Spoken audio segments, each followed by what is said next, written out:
un pasaje del apóstol Pablo en Primera de Timoteo, capítulo 4, versículo del 1 al versículo 5, donde Pablo hace una referencia acerca de las doctrinas y los demonios.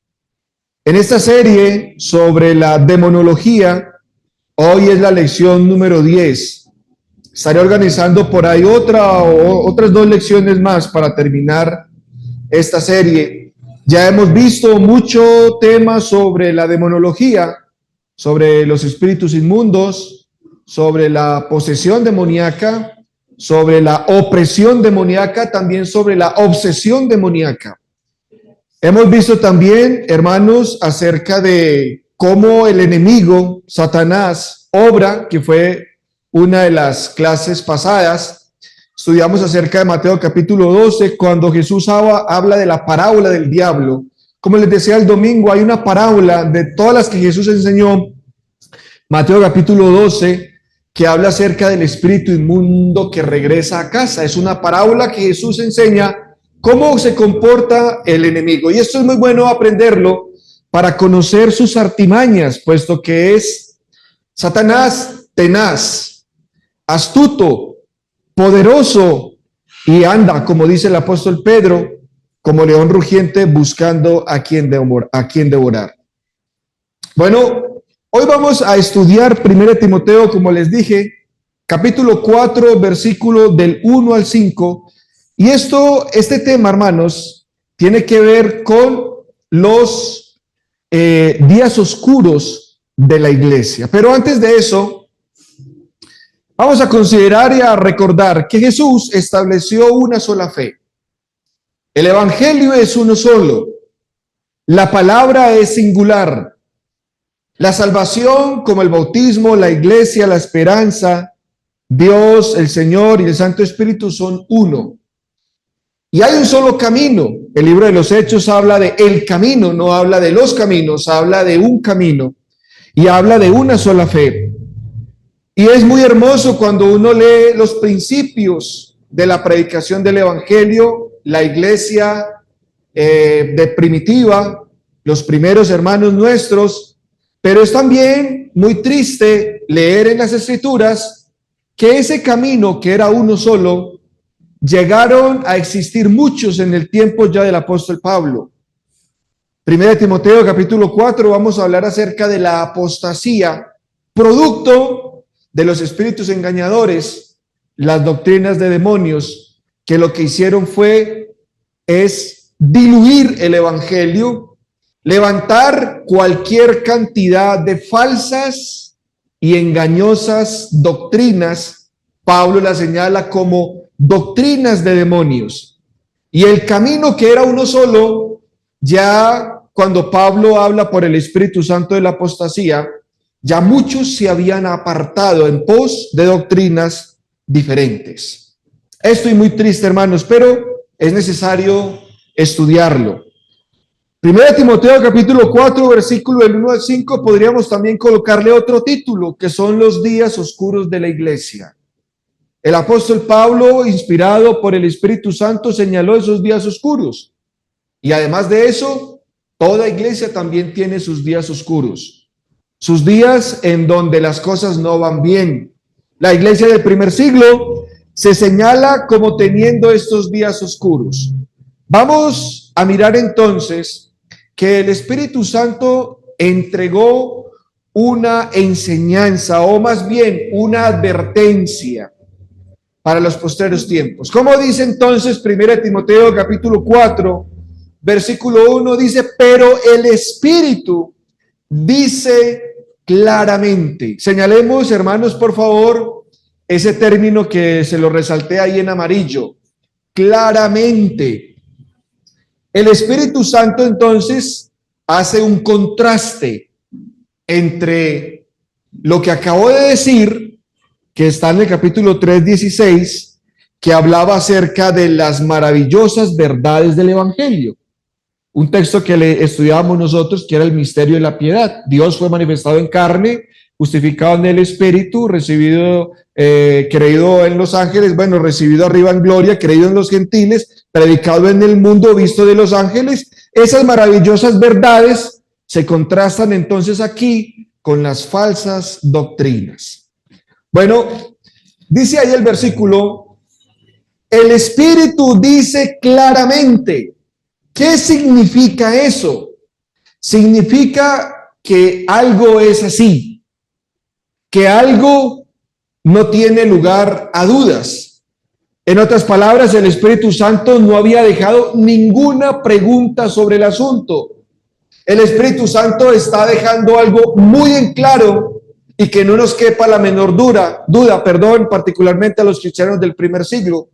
Algo que el Espíritu Santo dejó claro es que, hermanos, que habrá una apostasía, una mala noticia para los cristianos del primer siglo, una triste noticia. Esto es muy interesante anotarlo. No es una conclusión de Pablo, no es una opinión de Pablo, es una revelación del Espíritu Santo. Esto entonces es identificado como algo que es precisamente así. ¿Y qué es? Que habrá una apostasía. Ahorita vamos a considerar en los textos varios términos que aquí es necesario estudiarlos. Bueno, la pregunta, ¿cuándo vendrá la apostasía? ¿En qué tiempo? ¿Qué dice el Espíritu Santo? ¿Cuándo vendrá esto? Bueno, el Espíritu Santo no lo señala, señala el tiempo de la gran apostasía. El Espíritu Santo dice ahí, en los postreros tiempos. ¿Cuándo vendrá esta apostasía? En la que algunos se apartarán. Bueno, dice en los postreros tiempos. Se está refiriendo a la era cristiana, a la era del Evangelio. Bueno, estos postreros tiempos para los cristianos del primer siglo se colocaban en el futuro. Nosotros estamos viviendo esos postreros tiempos. Pero esos postreros tiempos, la frase implica algo que sucederá en los días venideros.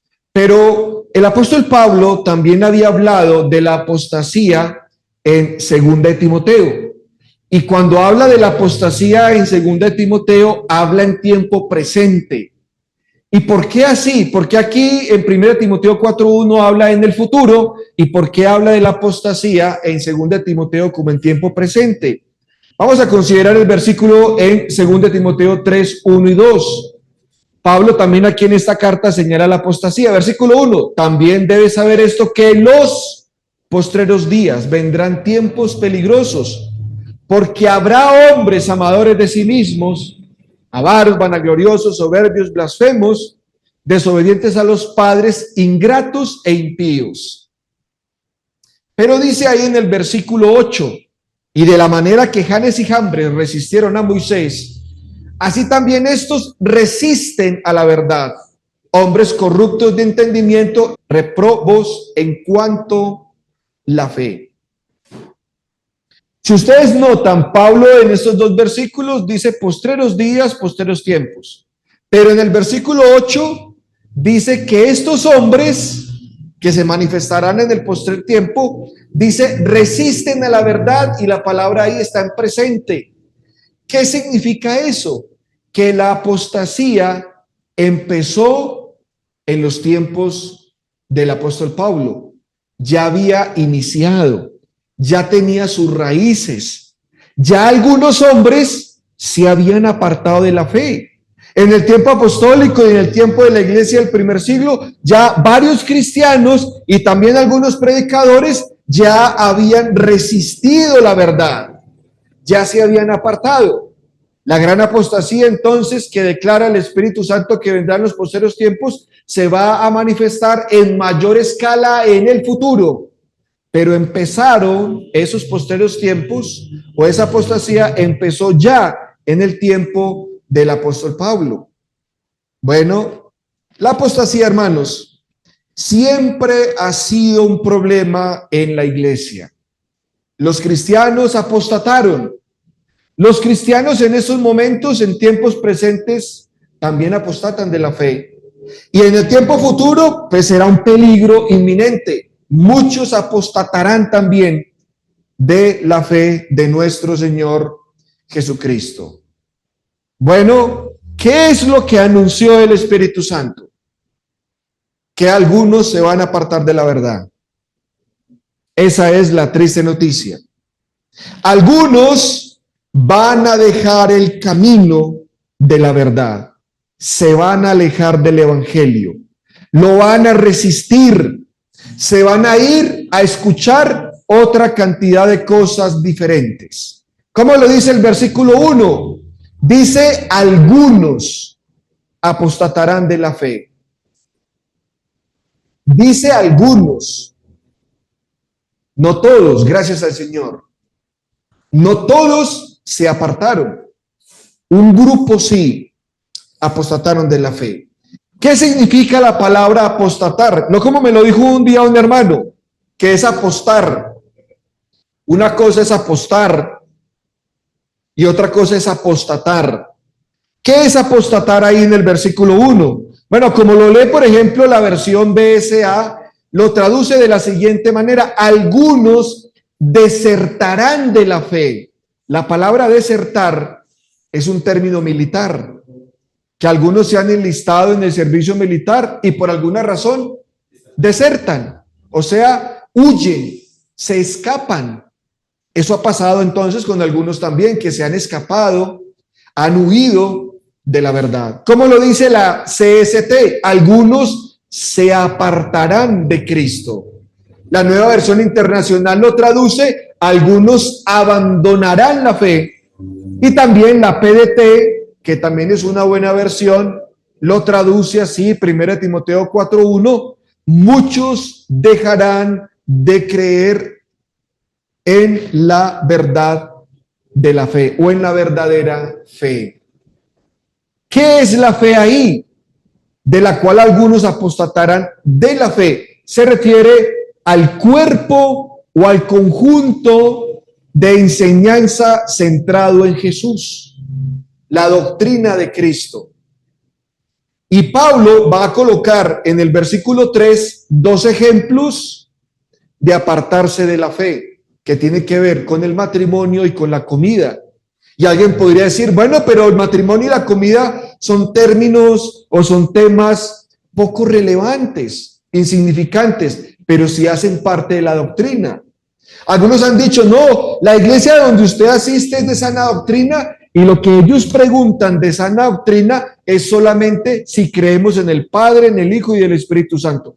Eso es la sana doctrina, esa es la fe verdadera. Lo demás, el resto de doctrinas, no importa si se cambian o si hacen cosas diferentes, no importa, con tal es que sea trinitaria, dicen algunos. Pero la fe, hermanos, incluye todo el cuerpo de creencias, no solamente el Padre, el Hijo y el Espíritu Santo. Es también, como Pablo dice y como se lo señalé, versículo 3, temas que tienen que ver con el matrimonio y con los alimentos. Ahorita lo vamos a considerar, hermanos. Entonces, ¿qué es apostatar de la fe? Es desertar, apartarse, abandonar, dejar. Ahora, ¿cómo lo hicieron? ¿Cómo va a producirse la apostasía? Bueno, el Espíritu Santo, hermanos, declara algo muy interesante, y es escuchando a espíritus engañadores. El término escuchar en griego tiene un sentido muy interesante. También se traduce ocuparse o dedicarse. No es pues que estas personas en un día dijeron, yo quiero escuchar este sermón. No, sino que se dedicaron a escuchar ese tipo de enseñanzas. Se centraron en esas cosas. Dejaron de enfocarse y concentrarse en las verdades del evangelio para dedicarse completamente a este tipo de enseñanzas diferentes. Dice ahí en 2 Corintios 11:3 que eso fue lo que le pasó a Eva en el Edén. ¿Qué hizo la serpiente? La distrajo, le embelesó para que su atención no estuviera enfocada en la palabra del Señor, sino en lo que la serpiente le iba a decir. Vamos a leer ahí 2 Corintios 11:3, pero temo que como la serpiente con su astucia engañó a Eva, y se lo subrayé en amarillo, vuestros sentidos sean de alguna manera ¿qué? Extraviados de la sincera fidelidad de Cristo. Escuchar otra cosa diferente es que sus sentidos de alguna manera sean ¿qué? Extraviados. Se ocupó. Los que se apartaron de la fe del evangelio fueron fascinados con las fantasiosas teorías de los falsos maestros. En otras palabras, no estaban concentrados en las verdades simples del evangelio. Eso nos recuerda como una madre le está hablando a un niño y le está diciendo al niño, le está dando consejos o le está impartiendo sabiduría o le está dando guianza o le está llamando la atención, pero cuando la mamá le está hablando, el niño se distrae porque vio una mariposa pasando. Y el niño se distrae viendo el aleteo del animal, de la mariposa, y se interesa en ella y se va. Y ya no le presta atención a su mamá, porque esto diminuto lo distrajo. Eso fue lo que le pasó a los primeros cristianos, que algo les llamó la atención para que sus oídos y sus sentidos se extraviaran de la sincera fidelidad de nuestro Señor Jesucristo. Así que aquí está la distracción. Es que se pusieron a escuchar lo que no era. ¿Qué podemos decir? Cada quien decide qué es lo que quiere escuchar. Eso sí es cierto, hermanos. La iglesia, obedecer el evangelio es voluntario. Jesús dijo, el que quiera venir en pos de mí, niéguese a sí mismo. Y siempre lo decía de esa forma, el que quiera. El que quiera se sentaba y lo escuchaba. Es una decisión personal. Por eso les puse ahí abajo, hermanos, como en conclusión de este punto del versículo 1, cada quien decide qué es lo que quiere escuchar. Y estos cristianos del primer siglo decidieron qué es lo que querían escuchar y le abrieron la puerta a escuchar otra clase de cosas diferentes a lo que ya habían recibido, que nosotros lo conocemos como el evangelio. ¿Qué escuchaban? Espíritus engañadores.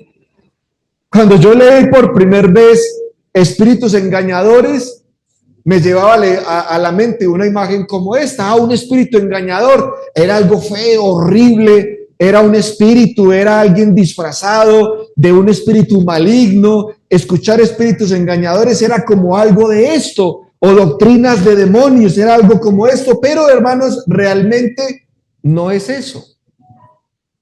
La imagen es de personas, hombres, que han sido usados. ¿Para qué? Para engañar al hombre, para tomar posesión del corazón del hombre. El apóstol Pablo habló de estos espíritus engañadores, describiendo la lucha que el cristiano tiene. Efesios 6, versículo 2. Porque no tenemos lucha contra sangre y carne, sino contra principados, contra potestades, contra los gobernadores de las tinieblas de este siglo, contra huestes espirituales de maldad en las regiones celestes. Estos espíritus engañadores de 1 Timoteo 4 están descritos en Efesios 6:12 como todos estos poderes espirituales que quieren ganar el espíritu o el corazón del hombre. Y hay una lista interminable de huestes espirituales. Una lista, hermanos, que nos aterra. Una lista que nos impresiona. La cantidad de principados, potestades, gobernadores y huestes espirituales de maldad, y todo con el propósito de que el hombre deje la fe singular del evangelio y siga otras cosas diferentes. ¿Quiénes son estos espíritus engañadores? Son hombres inspirados por el diablo, los falsos profetas. Toda enseñanza que vaya en contra de las sencillas verdades del evangelio, que quieran cambiarle algo, permitir algo que Dios ha prohibido o prohibir algo que Dios ha permitido, es una falsa enseñanza. Se lo vuelvo y se lo repito. Una falsa enseñanza es cuando permite algo que Dios ha prohibido o cuando prohíbe algo que Dios ha permitido. Por ambos lados, eso es una falsa enseñanza. Y hoy los hombres lo han hecho. Y eso lo podemos nosotros señalar como un espíritu engañador. Hay gente que le ha prestado mucha atención a estos espíritus engañadores. Y dice ahí el versículo, doctrina de ¿qué? De demonios. No le podemos, el Espíritu Santo no usó términos suaves, no usó eufemismos como para revocar o como pintar la cosa para que se vea como no tan fuerte. No, el Espíritu Santo usó términos convenientes. Suena muy fuerte, espíritu engañador y doctrina de demonios, así de sencillo. Hay personas que se ofenden cuando uno les dice, vea, eso que usted está enseñando es una doctrina de demonio. No, ¿cómo que demonio? Usted me está diciendo que yo soy el diablo. Sí, vea, sencillo, eso que usted está enseñando no es lo que la Biblia dice. Porque le ha quitado, le ha añadido, lo ha adulterado o lo ha diluido, lo ha modificado. Entonces, eso que usted está enseñando, déjeme decirle, es una doctrina de demonio. No lo digo yo, el Espíritu Santo lo dice. Y hay doctrinas que suenan muy bien, se escuchan agradable. Hay principios que suenan como muy buenos. Ve, sí, como que tiene razón, eso como que suena bien, pero son doctrinas de demonios, falsas. Miren, hermanos, por eso dice ahí el Espíritu Santo, huestes espirituales de maldad. Y la lucha que tenemos es con estas cosas, hermanos, con espíritus engañadores y con doctrinas de demonios. Y también, no necesariamente usted tiene que prestarle atención a un maestro. Hay mucha literatura, hay muchos libros que son doctrinas de demonios, hermanos. Así de sencillo. Una vez escuché yo a un hermano, no, hermano, ¿cómo le parece que yo me estoy estudiando un libro de la reencarnación del alma? Hermano, ¿usted qué hace estudiando eso? Con el tiempo lo que usted va a hacer es cambiar la doctrina bíblica de la resurrección por la reencarnación. Y tenga la plena seguridad que está en un peligro inminente. No, que estoy estudiando un libro de la transmigración del alma. ¿Cómo así que la transmigración del alma? Sí, que yo cuando esté dormido, yo puedo salir del cuerpo y conocer otros lugares en el espíritu. Yo puedo ir a China, puedo ir a Cafarnaúm, a Egipto, a Estados Unidos, a Patagonia, en el espíritu, porque yo me desdoblo. Hermano, ¿y usted dónde aprendió eso? No, es que me estoy leyendo un material sobre la transmigración del alma. Hermano, ¿usted qué hace leyendo eso? No, a mí me gusta leer el horóscopo. ¿Cómo que está leyendo el horóscopo? ¿Es que usted cree en la suerte? Es que yo soy tal signo y a mí me gusta leer todo ese tipo de esoterismo, de libros que tienen que ver con la cienciología, la astrología, o leyendo, hermanos, por ejemplo, cuando Charles Darwin sacó la teoría de la evolución, ¿cómo es que se dice el asunto de las especies? Todo mundo, hermanos, empezó a comprar ese libro. Empezó a comprar el libro de Charles Darwin, el darwinismo. ¿Y qué hizo el darwinismo?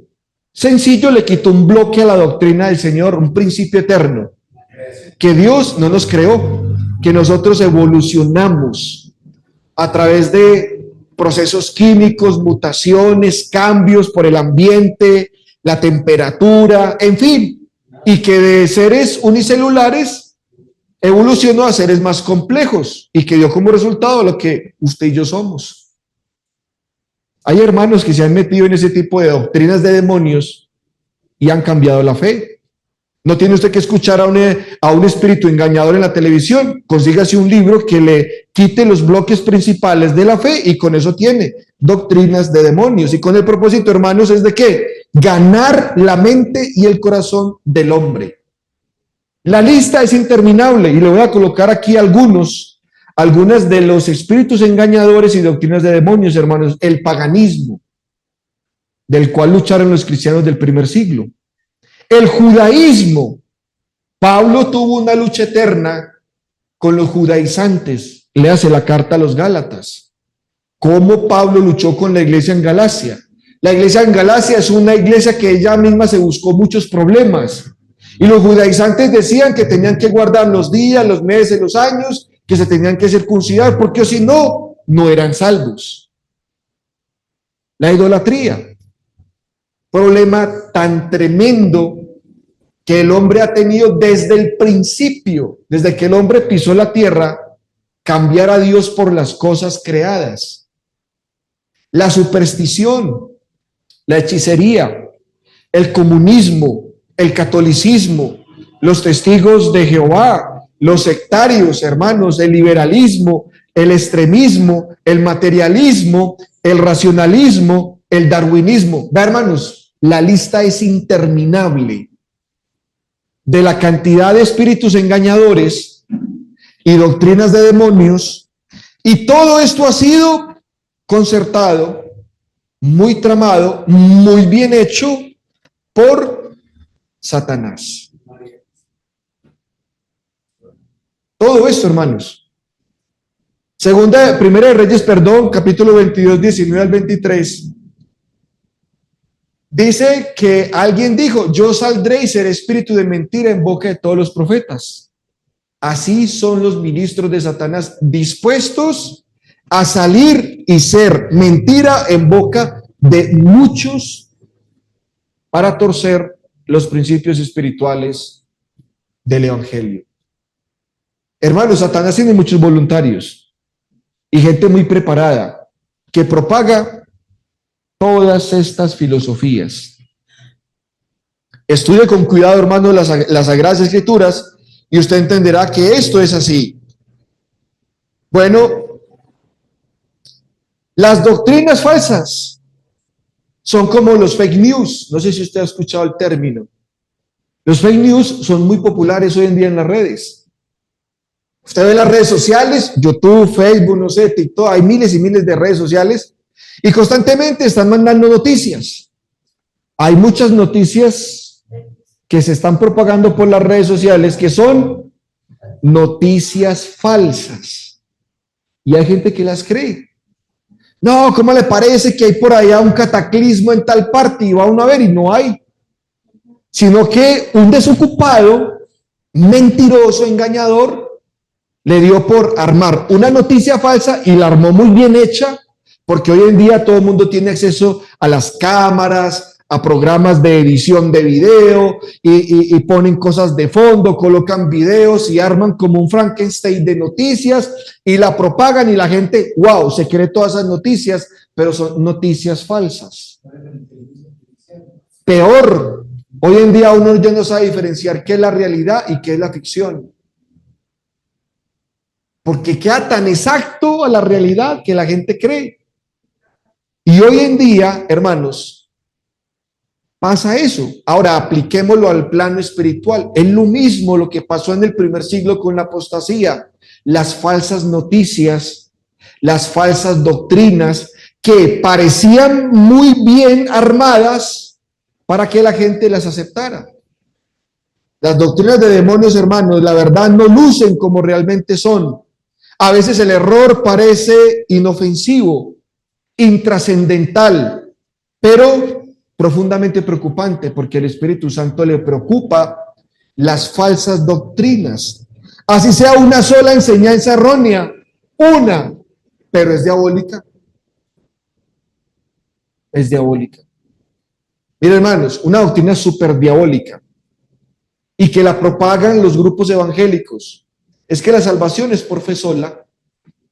Y sacan de lado el bautismo. No, usted no se tiene que bautizar porque el bautismo no salva. Lo que salva es la fe. Si usted cree en Jesús y recibe a Él como Salvador personal y hace la oración del pecador, ya es salvo. Y la gente se cree eso porque suena bien, porque le presentan el producto muy bien organizado. Pero la Biblia enseña, hermanos, que eso es una doctrina de demonios. ¿Por qué? Porque quitaron un pilar de la salvación, que es el bautismo. Pedro decía en 1 Pedro 3:21, el bautismo que corresponde a esto ahora nos salva. Usted no se puede ser salvo, usted no puede ser salvo sin el bautismo. Si usted cree, se arrepiente y hace cualquier otra cantidad de cosas, hermanos, para un cambio personal, pero sin el bautismo usted no es salvo. Pero el que enseña algo diferente, así sea un error, es una doctrina de demonios. Mire, hermanos, Hebreos 13:2 dice que muchos sin saberlo hospedaron ángeles. Abraham fue uno. Y muchos sin saberlo hospedaron demonios, porque recibieron un falso maestro en sus vidas. Hay un hermano, del hermano Mauricio Zapata Neira, que se pegó una desviada impresionante. Y es uno de los hermanos más viejos de la iglesia. Y por allá recibió un venezolano que venía predicando una cosa diferente, le empezó a colocar atención, a gastarle tiempo, a hablar con él y lo convenció. Ahora uno cuando se encuentra al hermanito, dice que la tierra es plana, que el Espíritu Santo no existe, que las versiones como la Reina Valera es una perversión de la Biblia, que no existe la Trinidad, que eso es un cuento que se armó la Iglesia Católica, que la Iglesia Católica inventó la iglesia. Vea, eso tiene una cantidad de telarañas que uno dice, bendito Cristo, y cuando cambió todo la doctrina que por años y por años aprendió en la iglesia del Señor. Increíble. Un ejemplo también que tuvimos nosotros acá con el tema del divorcio, el hermano Jaime Restrepo.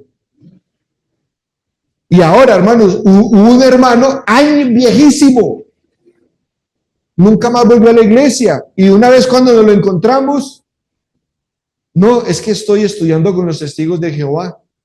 Yo ahora creo que uno no tiene alma, que infierno no existe, que Jesús no es Dios, que el Espíritu Santo es una fuerza.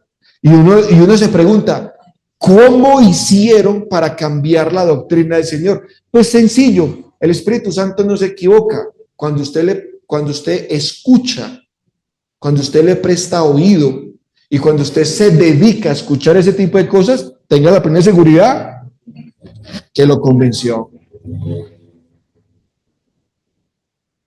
¿Cuáles son las dos cosas que el Espíritu Santo dijo que en los postreros días se iban a cambiar? Versículo 3. Prohibirán casarse y mandarán abstenerse de alimentos que Dios creó para que con acción de gracias participen de ellos los creyentes y los que han conocido que la verdad. Aquí vienen las perversiones. Bueno, pero alguien podría decir, hermano, pero ¿cómo así que el tema del matrimonio? Porque también se habla de abstenerse de alimentos. A primera vista, cuando usted lee el versículo 3, los temas parecen poco relevantes, importantes. Pero ¿sabe por qué estas dos prohibiciones? Porque son dos prohibiciones. Llegaron a ser doctrina de demonios. ¿Por qué, hermanos? Porque las dos cosas que están ahí están relacionadas con los apetitos básicos del hombre: comer y casarse. Comer y casarse no es malo. Alimentarse no es malo. Y usted tomar a una mujer por esposa para tener una familia y satisfacer sus deseos sexuales y formar un hogar y amar a un hombre o a una mujer y tener hijos, eso no es pecado. Pero la apostasía negó esas dos cosas. Negaron dos apetitos que hacen parte de los apetitos básicos del hombre. Y ambas doctrinas parecen vincularse, hermanos, con el mundo malvado. Esas doctrinas que apuntaban y destruían el matrimonio y le prohibían a las personas comer ciertos alimentos porque decían que eran pecado, nace en los gnósticos. Los gnósticos son muy viejos. Es más, el gnosticismo es más viejo que el cristianismo, porque antes de que viniera Cristo al mundo, ya existían los gnósticos. Y la creencia central del gnosticismo tiene que ver con eso. Hable usted con un gnóstico y él dice que tener relaciones sexuales, una pareja casada, es pecado. Que lo que vale es una persona que sea célibe. Que una persona tener relaciones con una mujer en el matrimonio no está bien espiritualmente hablando, que eso es malo. Ellos creen, los gnósticos creían que el cuerpo era malo, que tener un cuerpo de carne era malo, y todo lo que se hiciera con el cuerpo es malo, cuando se hablaba entonces del matrimonio. Pero eso lo practicaban los esenios, y algunos judíos ortodoxos practicaban cosas del gnosticismo. Esto también apunta, hermanos, a que la iglesia se iba a desviar guardando cosas de la ley de Moisés. Bueno, a primera vista, vuelvo y les digo, estos temas parecen relativamente poco importantes, pero apuntan a dos apetitos básicos del cuerpo humano. Bueno, hermanos, mire, cuando Pablo dijo que era incorrecto, o no era incorrecto, Pablo dijo que a veces es bueno ser soltero. Si alguien decide ser soltero, no hay nada de malo en eso, hermanos. Si alguien decide no casarse, no hay nada de malo en eso. Pero cuando alguien enseña que casarse es pecado, eso sí es una falsa doctrina. Una cosa es que usted tome la iniciativa propia de no hacerlo, hermano, como Pablo. Pablo tomó la iniciativa de no casarse. Se volvió eunuco, pero no porque alguien se lo haya enseñado como una doctrina, sino por iniciativa propia. Pablo decía, bueno le fuera al hombre no tocar mujer. Mejor que se queden como yo, decía Pablo, pero lo dice no porque sea una doctrina, sino porque si alguien tiene el don de continencia, felicidades. Pero si alguien no lo tiene, no le podemos prohibir el matrimonio. Y si se lo prohibimos como parte de una doctrina, hermanos, eso es una doctrina de demonios, porque estamos metiendo a una persona en un problema espiritual. Bueno, es incorrecto permitir lo que Dios ha prohibido.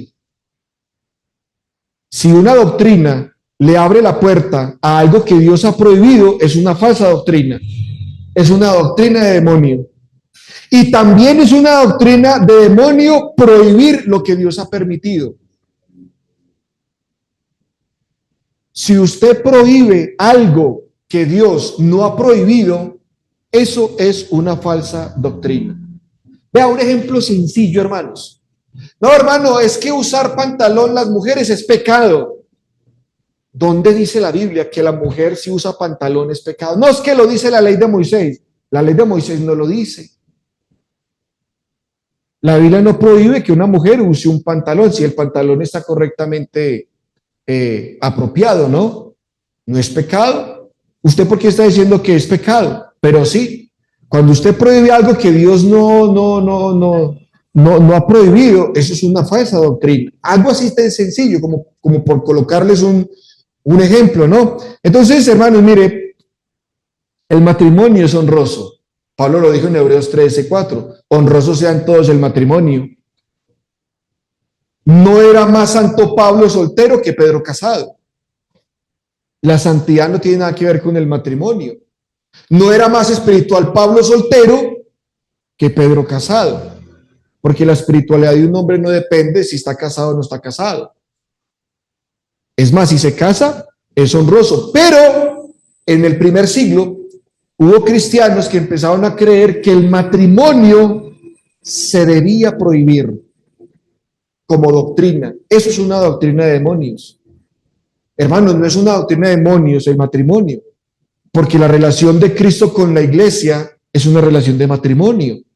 Pablo en Efesios 5, 22, 25 dice: las casadas estén sujetas a sus propios maridos como al Señor, porque el marido es cabeza de la mujer, así como Cristo es cabeza de la iglesia, la cual es su cuerpo y él es su Salvador. Así que como la iglesia está sujeta a Cristo, así también las casadas lo estén a sus maridos en todos. Maridos, amad a vuestras mujeres, así como Cristo amó a la iglesia y se entregó por ella.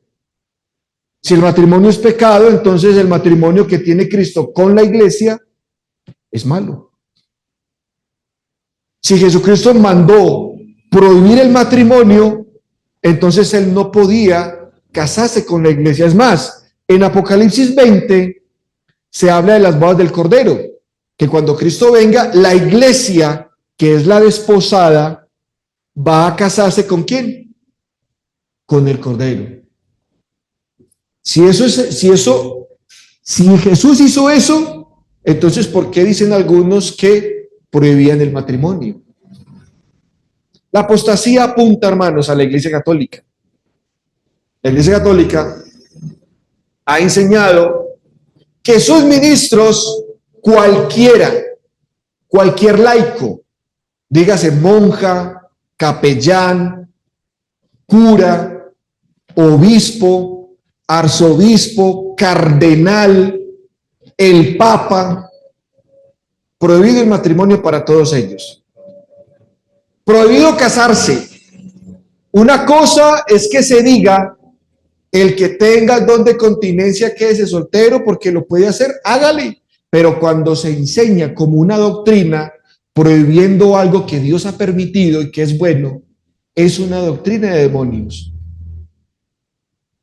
La Iglesia Católica, hermanos, está profetizada ahí en el texto del apóstol Pablo en Timoteo capítulo 3, cuando hablaba de que algunos apostatarán de la verdad, enseñando como doctrinas, dice ahí el versículo, doctrinas de demonios. ¿Que en qué consiste esa apostasía? Que prohibirán el matrimonio. Entonces, hermanos, en cuanto a los alimentos, Pablo lo dijo en Colosenses 2, 20, 22. ¿Qué otra cosa iban a mandar? Abstenerse de alimentos. Esto tiene un toque gnóstico, quizás judaizante, porque los judíos, en la ley de Moisés, sí estaba prohibido comer ciertos alimentos. No se podía comer cerdo, no se podía comer un pez que no tuviera escamas, o un animal que rumiaba, pero no tenía pezuña en vida, era inmundo. Y así sucesivamente. Pero cuando Cristo vino, Cristo limpió todos los alimentos. Nadie hoy en día nos puede prohibir: si usted se está comiendo eso es pecado. Si usted se va a comer ese chicharrón de cerdo, pecó. No, ¿cómo así? Dios en esta dispensación no ha prohibido abstenernos de alimentos.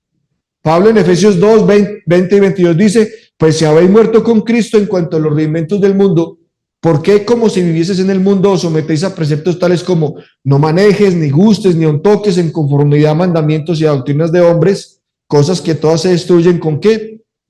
Con el uso. Pero hay doctrinas, hay iglesias que enseñan: no maneje, no guste, no toque, porque eso es ¿qué? Eso es pecado. Un ejemplo, hermanos, a ver si se acuerdan. No sé si ustedes han visto un grupo muy famoso en Estados Unidos, se llaman los Amish o los Menonitas. Usted los ve que son comunidades aisladas. Tienen sus terrenos y sus calles, son aislados. Pero los Amish no montan en carro, usted los ve que ellos montan es a caballo, en un carruaje. ¿Y por qué no montan en un carro? No, es que es pecado montar en un carro, que porque eso hace parte de este mundo, de la tecnología, y eso es del diablo.